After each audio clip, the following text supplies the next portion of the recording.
Get trippy with Scrapple TV.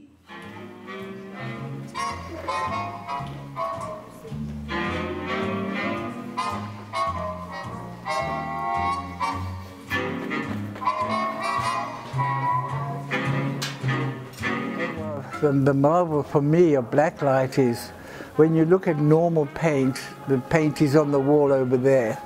In blacklight, it comes at you in the dark, hits your retina at the speed of light, goes into your nervous system at the speed of light, and if the dancers do well and the chord is right that the musician puts, then the hair stands up on end and people go, and that's the resonation that comes back, and then you have a captive audience. So, that's my mad ambition.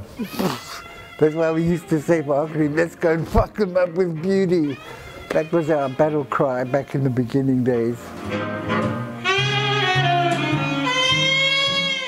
My first impression of Alan, I said, who is this guy? And I said, I like this guy. I hope I get to hang out with him more often. And I do, so that's great. I started with Arcadedream in October of 2008. I mean, we've performed, Arcadedream has a very vast tour history. They performed everywhere from elementary schools to detention centers, women detention centers, to festivals. In those days, can I say that? They didn't tell you what to do if you didn't go to college, so I sort of wandered for a little bit. Ran into Alan Bell and Glenn Weichert, who I grew up with in the same neighborhood since we were like 4 years old. Alan pulled me in, Alan and Glenn.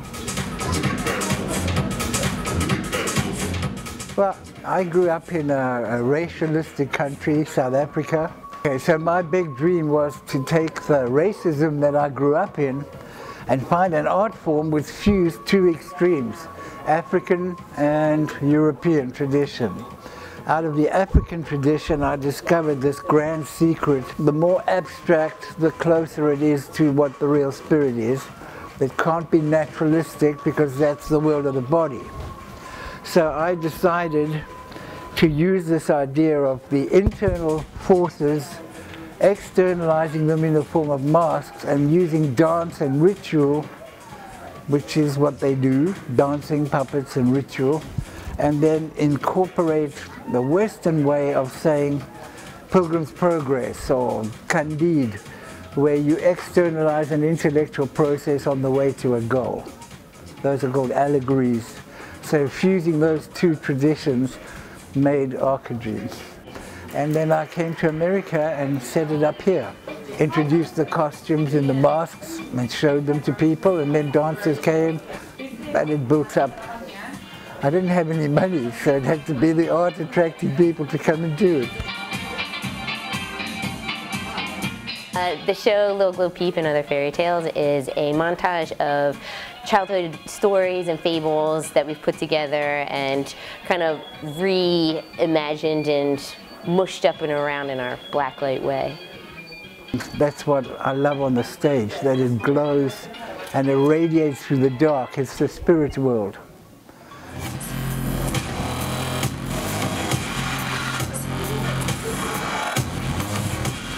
We have a mixture of music for this show. It goes all over the place, really, because each character kind of has, or each scene has its own kind of feeling of intensity behind it.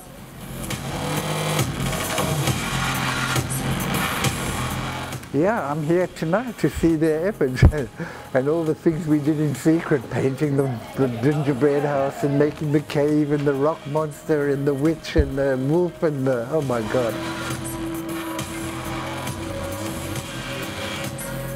I think these archetypes are really specifically important because we can all relate to them. And so when you tell a story and you don't have to use words, you reach across the world. So, I mean, it resonates really with everyone.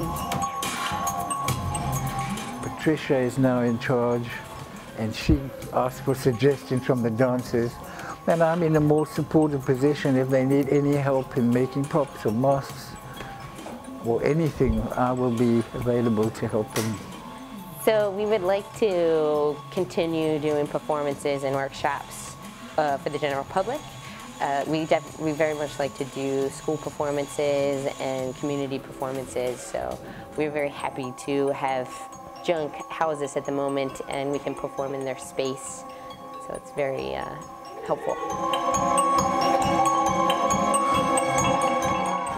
You know your dreams come true when it can live without you.